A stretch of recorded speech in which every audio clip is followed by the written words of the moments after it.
Welcome to the Music Journal podcast, where we talk about the hottest things happening in music right now, and also how you can apply it if you're an aspiring producer or musician yourself. I'm your host, Wes Yee. I'm a producer, artist, and educator, and I'm stoked to be chatting with you. Let's make history. All right, welcome to another episode of the Music Journal podcast. Today we have a very special guest. I've actually known him for an extremely long time. As some of you know, I'm 25 years old now, and my guest today I've known since middle school, so maybe when I was like 13, somewhere in that ballpark is when we met. And he actually moved to New York, and he's in town for just today pretty much, so I had to get him on the show. I think it'll be really cool. He's not a musician, but I actually recently put out a diss track at Lil Pump for shitting on Asians. So I had to get my Asian brother, Danny, on the show. Danny, welcome to the Music Journal, bro. What's up? Thank you. Fuck Lil Pump. Well, dude, I definitely wanted to get you on the show because I think, especially with music, like the music kind of reflects the culture and kind of vice versa too. So I know you have a lot of opinions on that, and I figured that could be a cool topic for us to talk about and kind of relate it back to that whole thing. So I guess first of all, dude, what's like your background? Like, what do you do now, and how did you end up coming to the US? Because you're actually not even from here, right? Yeah, no. So I was born in China, and I moved here when I was 10. Kind of an interesting time, I think, just because if you come at like age 5 or age 6, I feel like you don't super know your original culture and you just kind of acclimate super fast to American culture.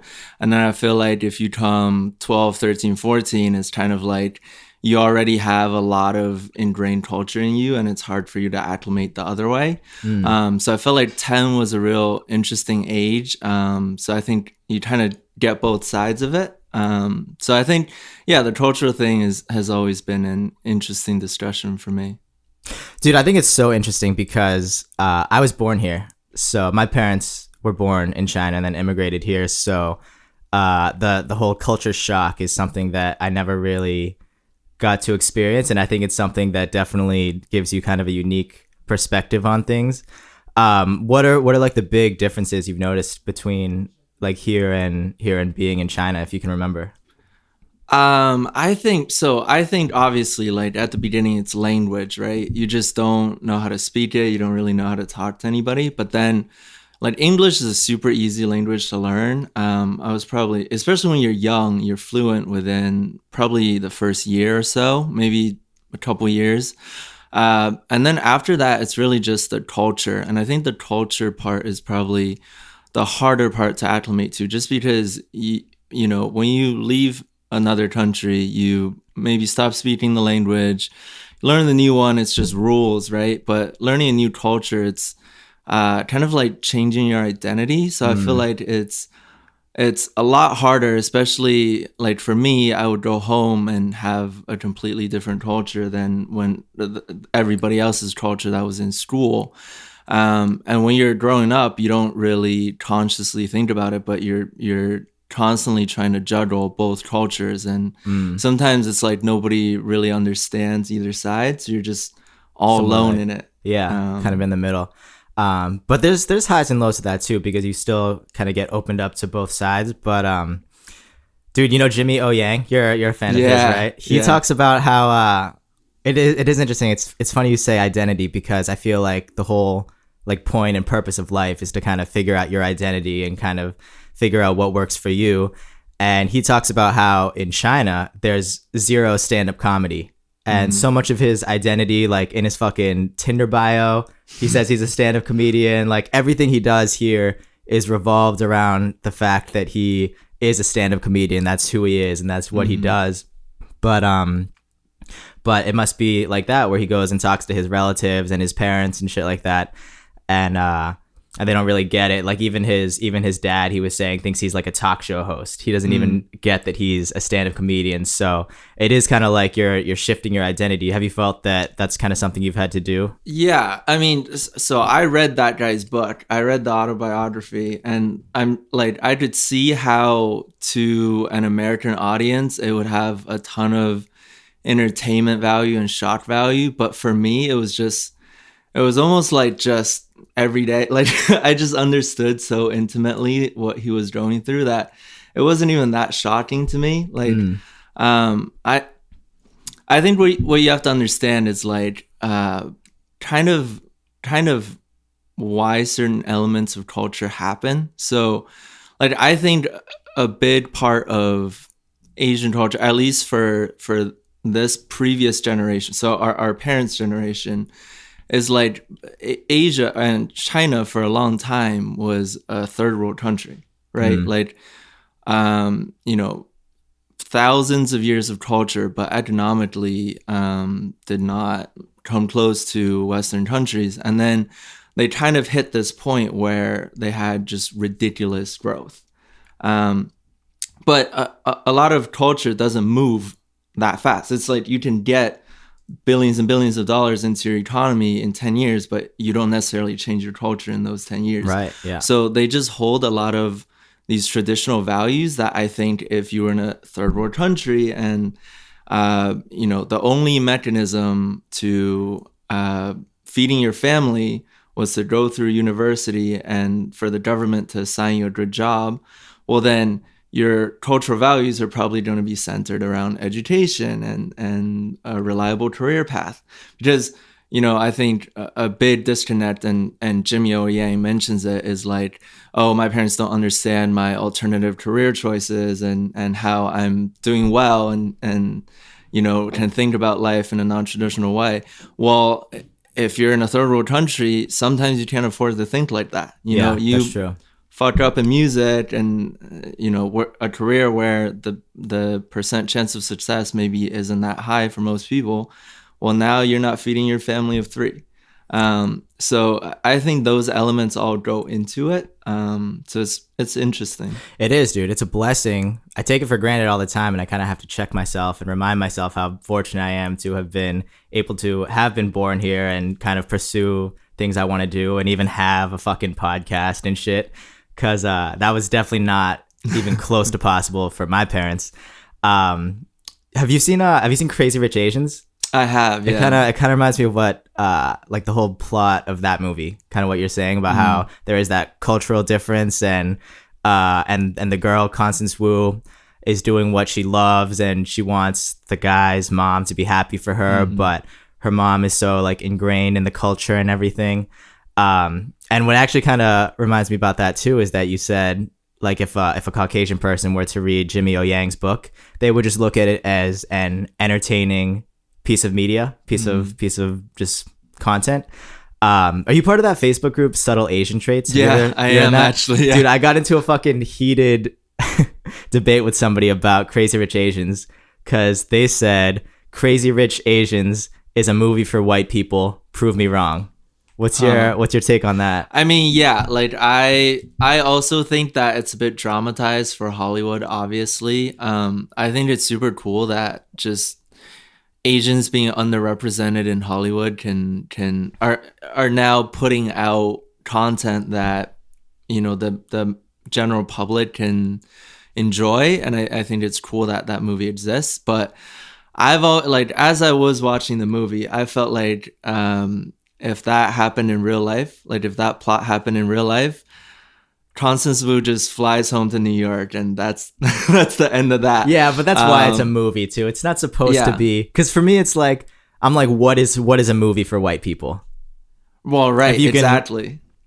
Yeah, I mean, I don't know the answer to that. I think I watched the movie obviously from an Asian person's perspective, and I think they did a good job. It's going to be sensationalized a little bit, but I think they did a good job of kind of telling the story, and I think it's not as uncommon as you think, that story. I don't know if it was based off a true story, but I wouldn't be surprised if it was. Yeah, agreed, 100%. I also think it's cool that, like, if you want to, let's take this guy's word at face value.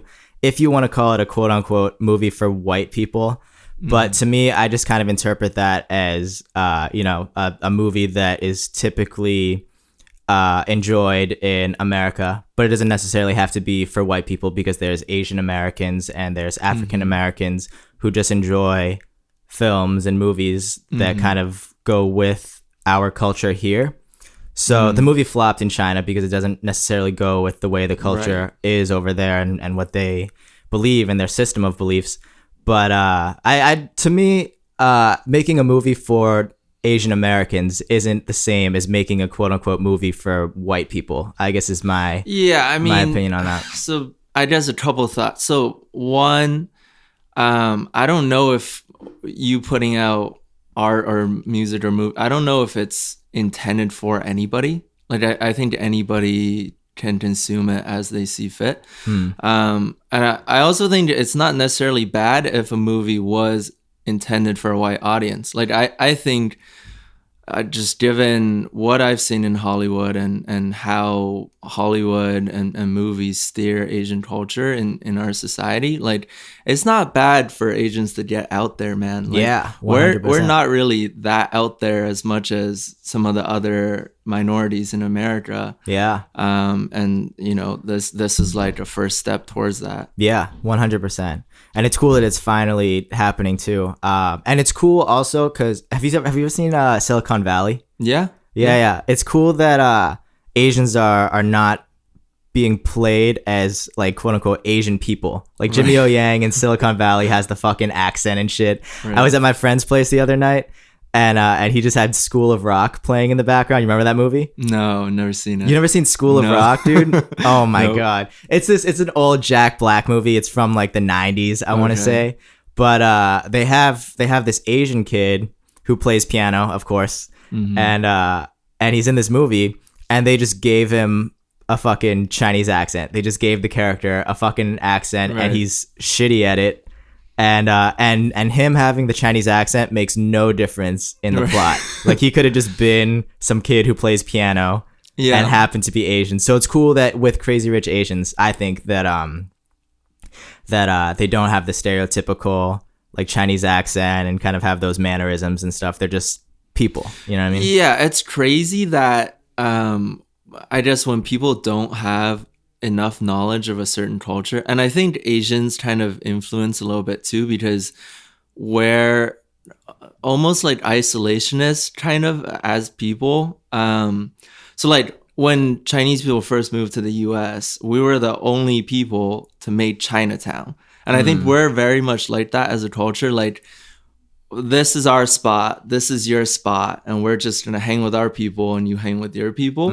Or because back in those days, you know, like the Irish were minorities and the Scottish and whoever else, maybe it's skin color, maybe it's something else, but I think we've seen other cultures do a better job of integrating themselves into society, and I think Asians sometimes are to blame for that, for just keeping so much to our own people and finding comfort in that.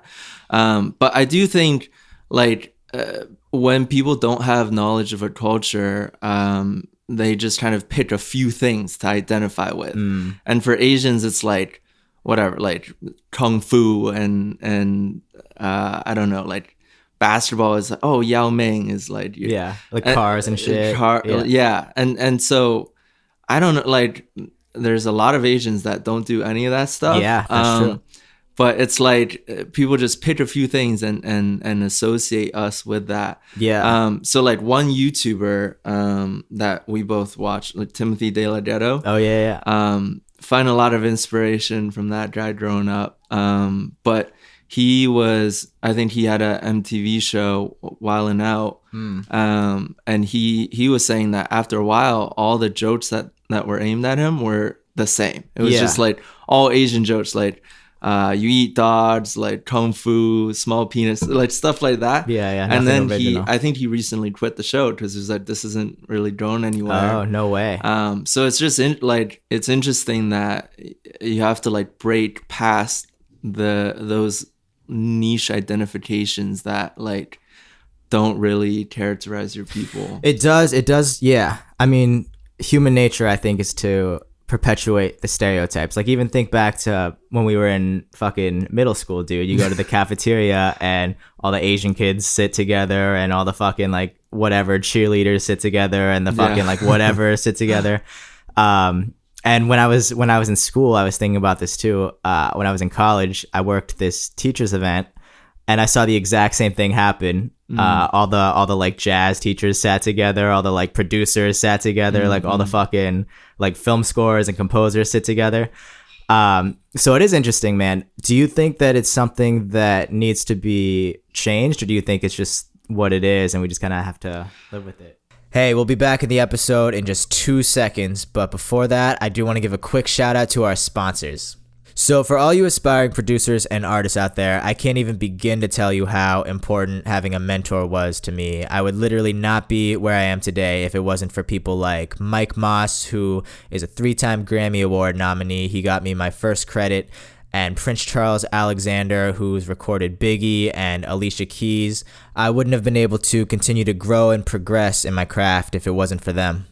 So if you've been listening to the show and you heard episode 19 with Kato on the track, you know he's produced for B.O.B., Joyner Lucas, Hobson. He got token viral with his contest before anybody even knew who he was, and he totally blew up. The reason I'm telling you this is because he just opened up a mentorship program that will transition your music from being a side hustle to a career. If you want to learn the secrets from people at the top of the industry, go to bit.ly/TMJ mentor and you can try it for free. That's bit.ly/TMJ mentor.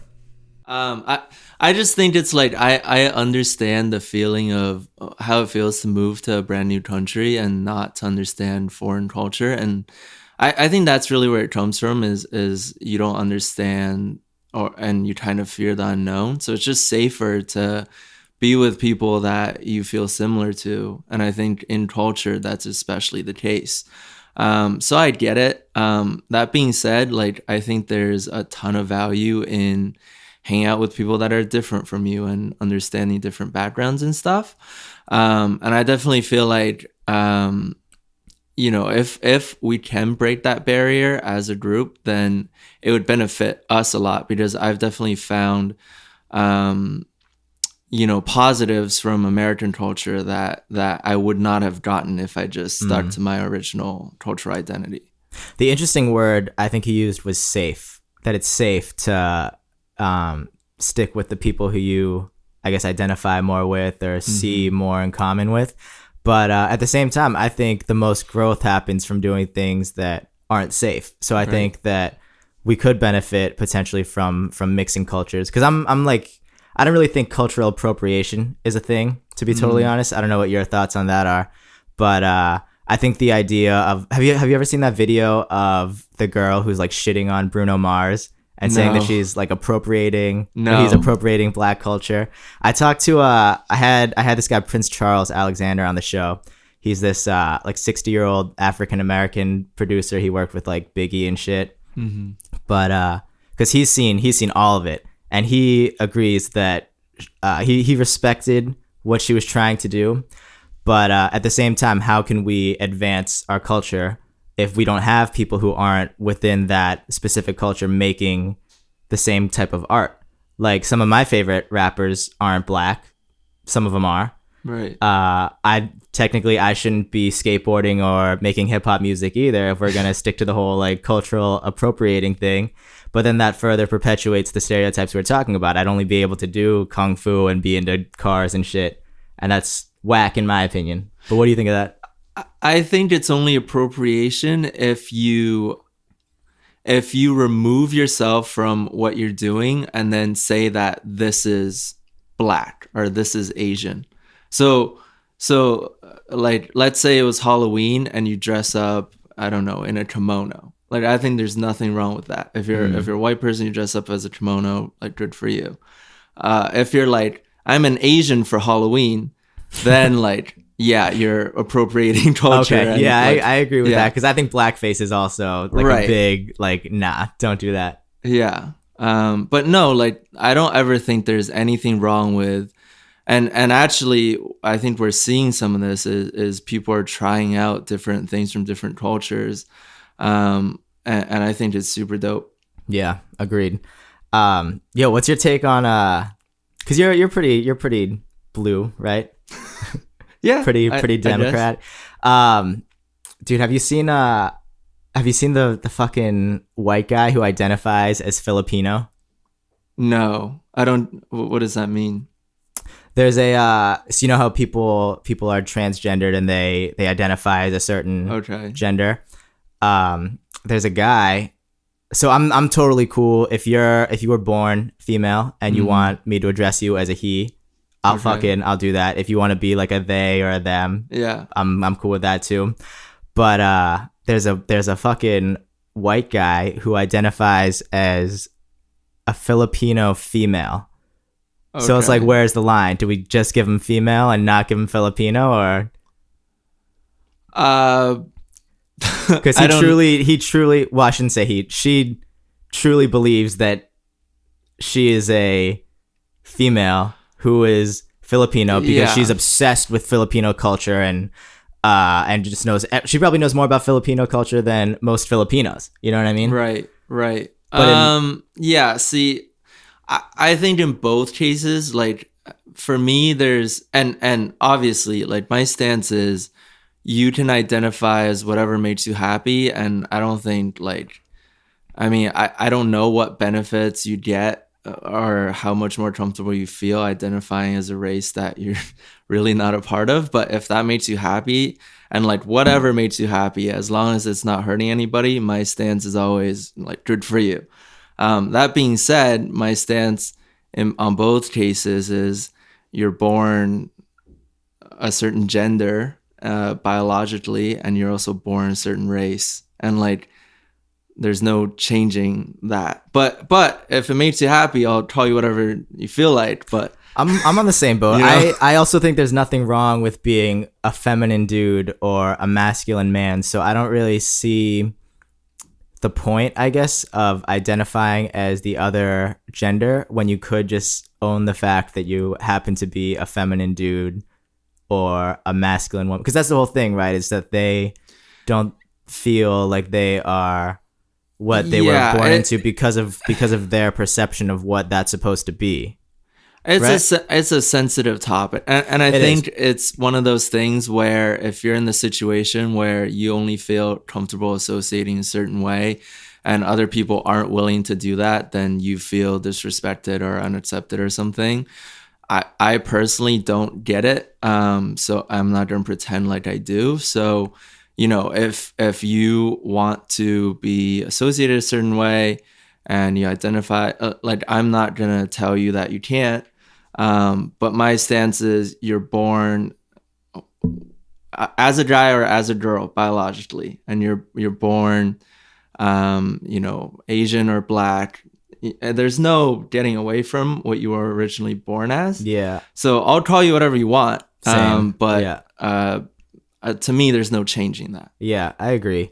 That's probably where I would personally draw the line, because I guess everybody has their own boundaries of what they're comfortable with, because some people won't go with the other pronoun, you know what I mean? Yeah. Whereas I'm cool with, all right, if you want to be a he instead of a she, I'll do it. It's so weird to me, man. Like, this is like for all political issues almost, where people get worked up about things that don't affect them at all. Yeah, that's fucking real. Like, there was a story of just this group of, I think, conservative Christians that were boycotting like a veteran's funeral. Like the guy died active on duty, and they boycotted his funeral because he came out as gay. Wow, that's fucked. And so it's like, to me, it's like, okay, like, does the fact that they're gay like affect your life? Like, is your life going to change because gay people are getting married? So any issue like that, where I feel like I just see people in other people's business that doesn't affect them at all, and they're just against it. Like, if it doesn't affect your life, why does it matter? It's gotta come from some sort of insecurity, dude, because it does affect their life, but only in their own brain, like only internally. Right. It doesn't actually, like from the outside in, do anything to them or change anything about them. but the way that they think about it and perceive it after it's happening is how it affects them, because they allow it to affect them. So, Yeah. I mean, that's a personal thing that I think that they should probably work on, and boycotting a fucking veteran's funeral is not the way to do it. It's crazy, man. I think that some people get pleasure or get identity from identifying with a certain idea. Yeah, that's true. And that's where it comes from. And it's the political system is designed so that you get to express your self-interest, right? And a democracy is just whoever has the most self-interest, the most people have the most self-interest. That's the thing that gets done, ideally. Yeah. And I think in situations where like it doesn't affect your self-interest and you're associating with an idea because it makes you feel better, then I personally don't understand that. Yeah, it's funny how it always comes back to identity. I have a cousin. I don't think he listens to the show, so I can talk about him. But he's like in his 30s. I don't think he's ever been with a woman. Like, he's never had a girlfriend as far as I've known. I don't think he has a lot of friends either. He complains about his job all the time. And what happened was, at one point, he started to identify with religion, because it was something that he all of a sudden felt attached to, and then all of a sudden he gets this sense of community from going to the church and hanging out with other people his age, that they can kind of identify with this one thing together. But it was like totally out of nowhere. It was like, okay, he's this guy who's my cousin who like, I love him because he's family, but he's got all these things going on.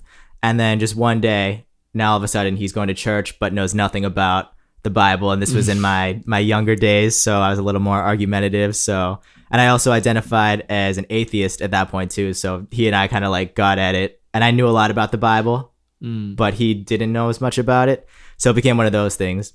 But that's I forget why I even brought it up, but it's basically because he started to identify with what made him feel like he was a part of something. And now that I'm a little older, I don't really necessarily see anything wrong with that, if it only affects you. But if it's in the case where you have to identify with this hate group and go and boycott a funeral, and it starts affecting other people, is where it becomes problematic.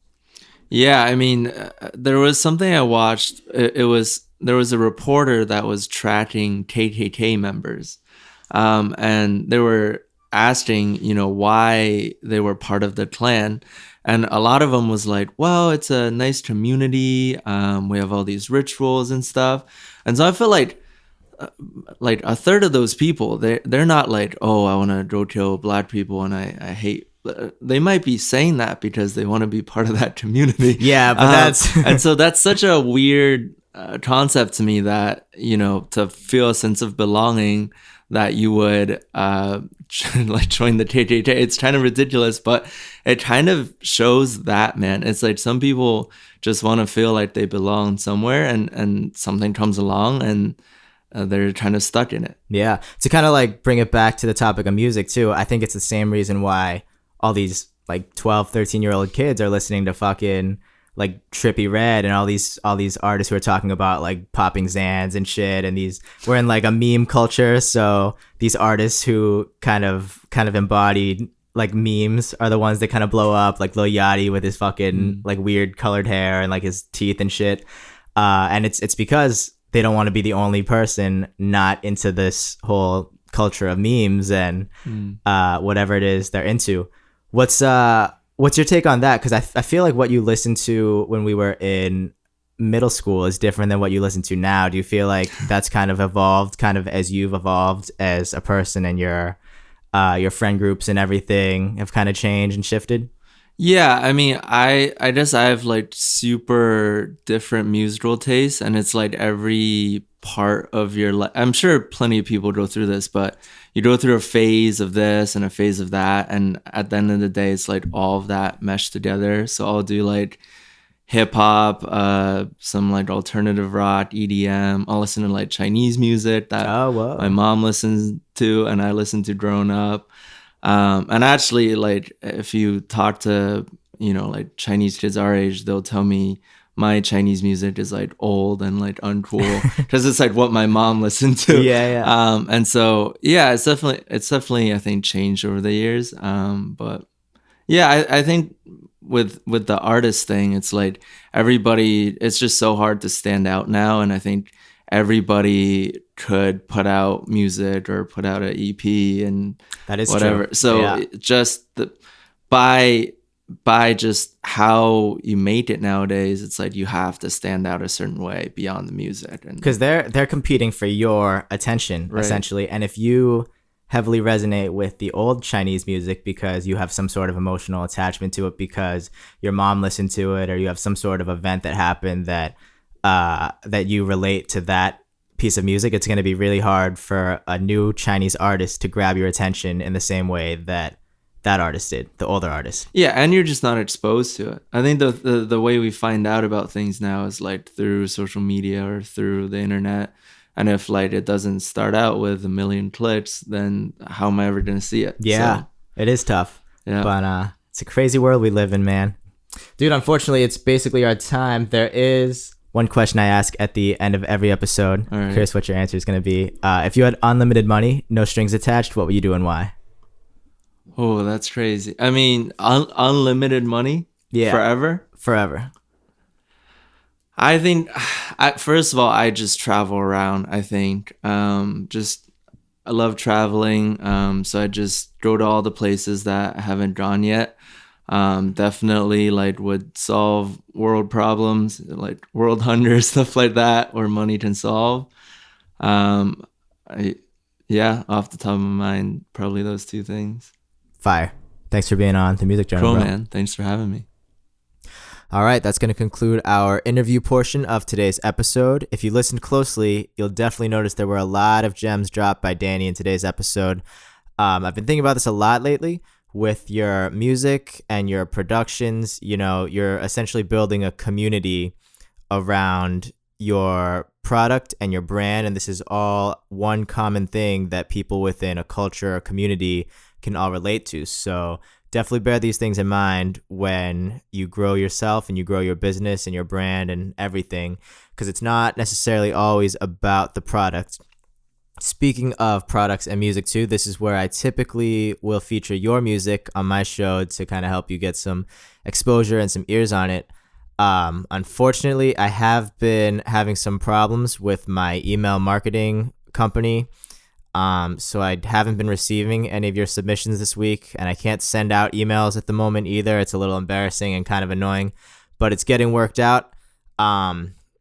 It's kind of perfect timing as well because I've got some pretty exciting podcast stuff coming up that I can't really talk about just yet, but stay tuned and you'll definitely know. I'm probably going to do a couple more episodes and then close out the season, and then you guys will get to hear what's going on after that. But for now, I mentioned my Lil Peep diss that I did in the beginning of the episode, so I'm just gonna plug a little bit of that right here for you to check out. It's on my Facebook page, just to kind of remind you guys that I'm in the trenches with you as well, and I put out content and I produce and I fucking make music and I write lyrics and everything. So I'm right there with you, so check it out. It's gonna play you out, and then that's it.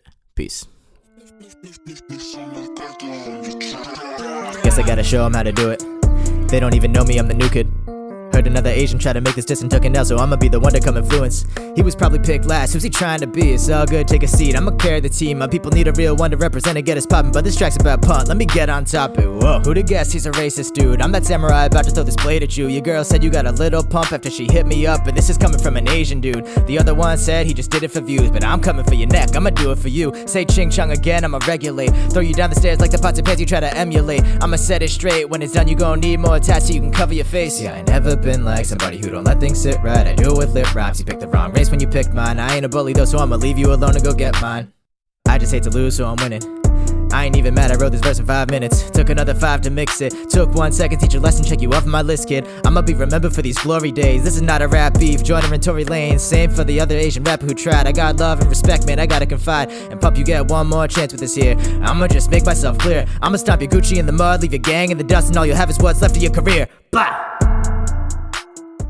Thank you for tuning in to this episode of The Music Journal. I hope you enjoyed it, and I hope you got a lot out of it. If you want to know more about me and what I do, I just put out a personal EP on Spotify. You can go to bit.ly/Wes Yee Spotify. And if you want to know more about music production, I teach an online course about it too. Just shoot an email to wes@homestudiohits.com and I'll send you an application.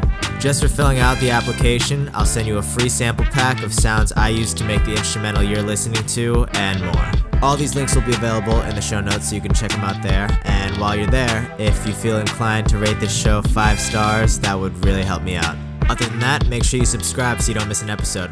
Thanks again. Peace.